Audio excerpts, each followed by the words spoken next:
You've been doing it wrong this entire time. That uncomfortable silence after intimate moments, the awkward fumbling, the look of disappointment that cuts deeper than any criticism. The truth is, most men never learn the precise techniques that actually work, and women rarely speak up about what they truly need.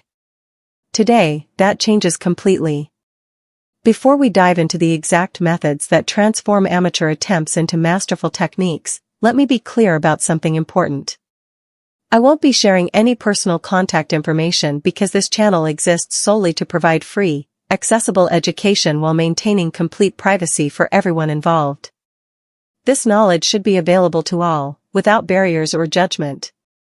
The fundamental mistake most men make is treating this like a mechanical process rather than an art form that requires genuine understanding of female anatomy and arousal patterns.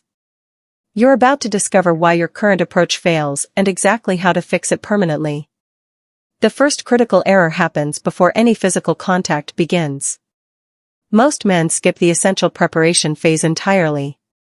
Your hands are tools of pleasure, but only when properly prepared.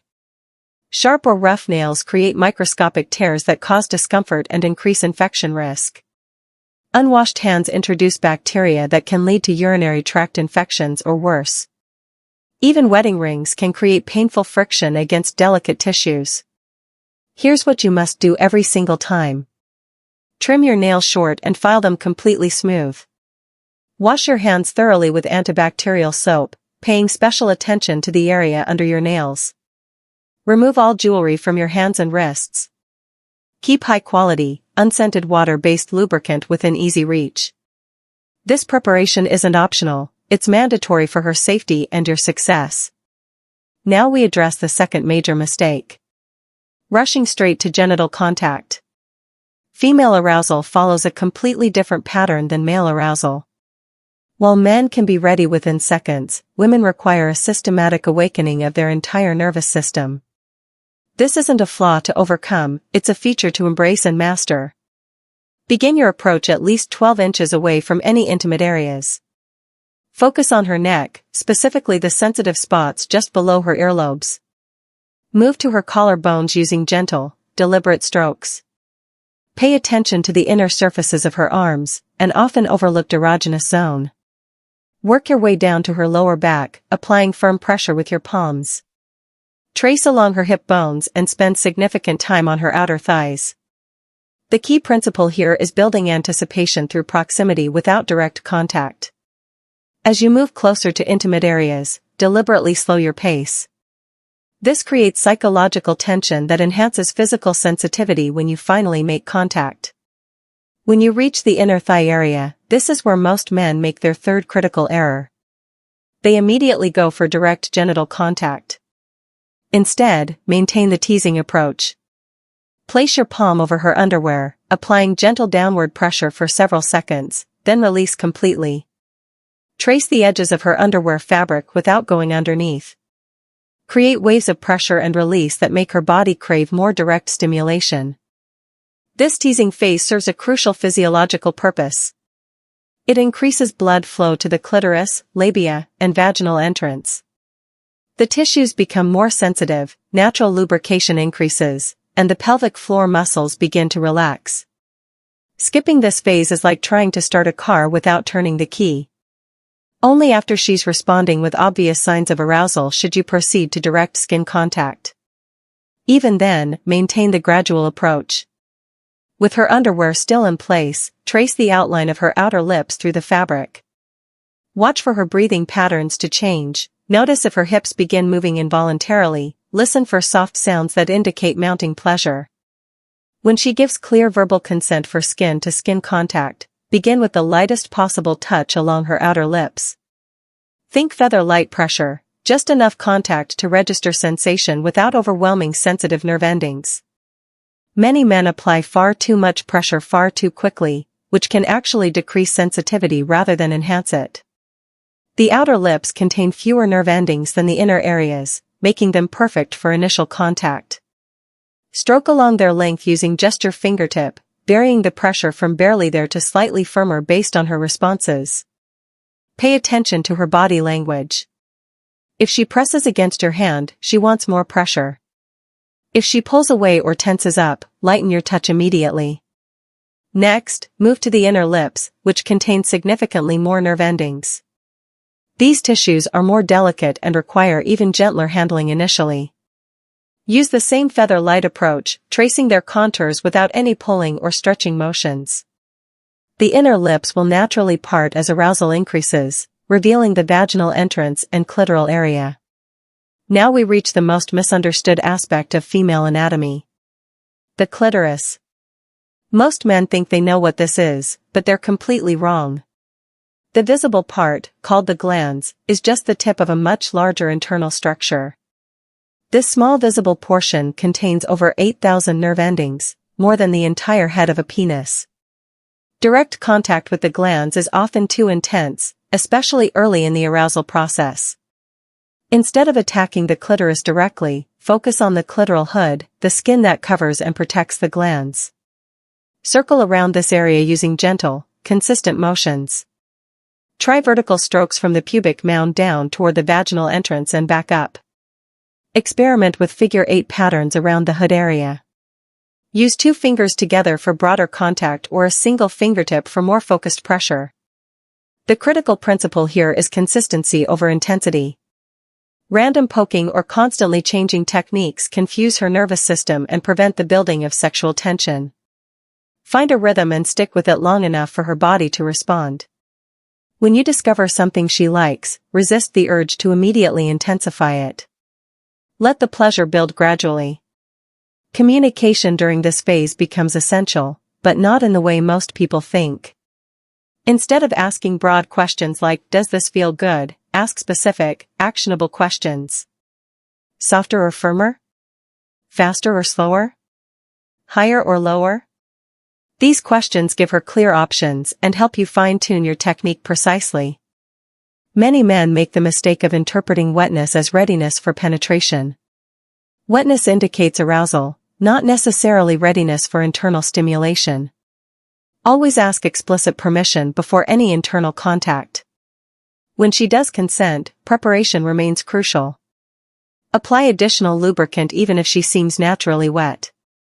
Natural lubrication can diminish quickly, and additional lubrication prevents any possibility of uncomfortable friction. Start with 1 finger only. Insert slowly, pausing just inside the vaginal entrance to allow her pelvic floor muscles to relax and accommodate the intrusion. The biggest mistake men make with internal stimulation is treating it like thrusting during intercourse. Fingers are precision instruments, not battering rams. Their advantage lies in their ability to change angles, vary pressure, and target specific areas with surgical accuracy. Fast in and out motions waste this advantage and often feel uncomfortable for women. Instead, use a slow come here motion with your fingertip, curving it toward the front wall of her vagina. Explore gently in small increments, moving a few millimeters up, down, left, and right to map her internal landscape. If she tenses up or shows any signs of discomfort, withdraw slightly and return to external stimulation until she relaxes again. About 1 to 2 inches inside on the front wall, you may notice an area that feels slightly different from the surrounding tissue. It might be more textured, ridged, or spongy to the touch. This is the anterior fornix zone, commonly called the G-spot, though it's more accurate to think of it as an area rather than a specific point. This tissue becomes more pronounced and sensitive as arousal increases, which is why rushing to find it early in the process often fails. When you do locate this area, resist the urge to attack it aggressively. Start with the lightest possible contact, gentle taps or soft circular motions. Build pressure gradually and only if her body language clearly indicates she wants more intensity. Many women prefer steady, rhythmic stimulation over powerful thrusting motions. Think of it like playing a musical instrument. Consistent rhythm creates harmony, while random intensity creates noise. Keep your other hand free to maintain external clitoral stimulation, hold her hip for emotional connection, or stroke other erogenous zones like her lower belly or inner thighs. If she wants more fullness, you can add a second finger, but this requires careful technique. Partially withdraw your first finger, add plenty of additional lubricant to both fingers, and insert them together slowly. Maintain the curved position so both fingertips can contact the front wall simultaneously. The goal is increased surface area and pressure, not deeper penetration. Advanced practitioners learn to coordinate multiple stimulations simultaneously. Internal fingers maintain steady contact with the anterior zone while the thumb or other hand provides consistent clitoral stimulation. This combined approach, often called blended stimulation, can produce incredibly intense responses, but it requires practice and clear communication to execute properly. As her arousal builds toward climax, her body will provide unmistakable signals.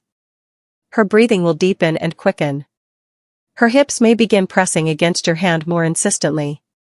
You might notice muscle tension building in her thighs or throughout her body. Her vocalizations may become more frequent or intense. This is the moment when most men make their final critical error.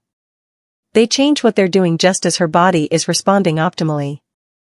When you find a rhythm, pressure, and location combination that's clearly working, maintain it exactly. Do not speed up, do not apply more pressure, do not change the pattern. Consistency through the finish is absolutely crucial. If she says right there or don't stop, treat those words as sacred instructions. Her nervous system is locked onto the specific stimulation you're providing. Any variation can disrupt the building tension and prevent climax from occurring. Some additional techniques that many women find particularly pleasurable include the hood stroke, where you form a V with 2 fingers and gently slide the clitoral hood up and down without exposing the sensitive glands. The outer to inner wave involves long strokes that begin at her outer thighs, move to inner thighs, then to the labia, and back out again. This technique can reset sensitivity if she becomes overstimulated. The pressure hold technique involves placing your entire palm over her vulva with gentle, steady downward pressure. This can be incredibly calming between peaks of intensity and helps build anticipation for the next wave of stimulation. Some women also respond well to angle changes. Placing a small pillow under her hips tilts her pelvis and can make the anterior wall more accessible to your fingertips. Hygiene remains important throughout the entire experience. If you need to switch from any anal contact back to vulvar or vaginal contact, either change gloves or wash your hands thoroughly first. Cross-contamination can cause serious infections. If she reports any burning sensation or sharp pain, stop immediately, add more lubricant, and return to external stimulation only. Some warmth or stretching sensations may be normal, but only if she explicitly says they feel good. After she reaches climax, her body enters a refractory period where sensitivity may be dramatically heightened. Keep your touch steady but lighten the pressure significantly as her nervous system processes the experience. Many women enjoy being held, having their hair stroked, or receiving light massage on their thighs or ribs during this recovery period. Offer her water, as intense physical experiences can be dehydrating. When she's ready to talk, ask one specific question about what she enjoyed most. File this information away as personalized data for future encounters. Every woman's preferences are unique, and what works perfectly for one person may not work at all for another. Several important truths that most men never learn. Not every woman can or will climax from internal stimulation alone, and this is completely normal. Many prefer clitoral-focused touch exclusively. Others enjoy the combined approach.